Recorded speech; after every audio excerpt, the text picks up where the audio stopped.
Recent innovations in large language machines, or AI as they're commonly known, have totally changed our view of automation. Things like writing, art, or coding that seemed impossible to automate before are already being done by machines. Although it might seem clunky now, in time, AI may be able to write novels and music that seem like a human made them. AI will inevitably have a role in everything from business to filmmaking to history in the near future. Things that seemed impossible to do without a human and may soon be done entirely by machines.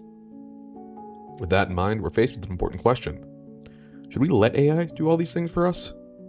We find that AI can make films, write books, and compose songs better than humans. Should we let it? Now, there might be some things that humans are capable of that AI simply never will be. Things like films, books, or music aren't just valuable because they fit a certain set of standards. They're valuable because they offer a unique human perspective. No matter how good AI gets, it can't know what it's like to be a person.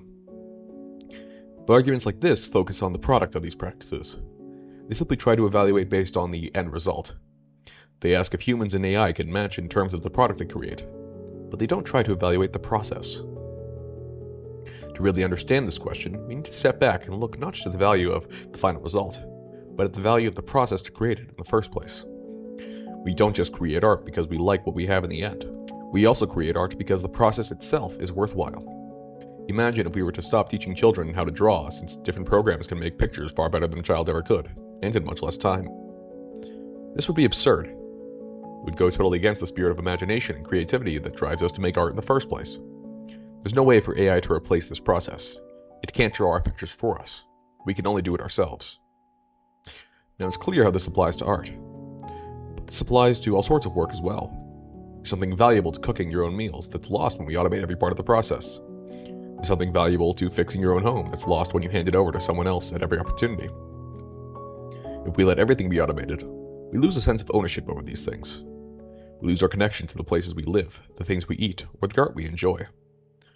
When we try to maximize efficiency, we often lose the places where we find a real sense of possession.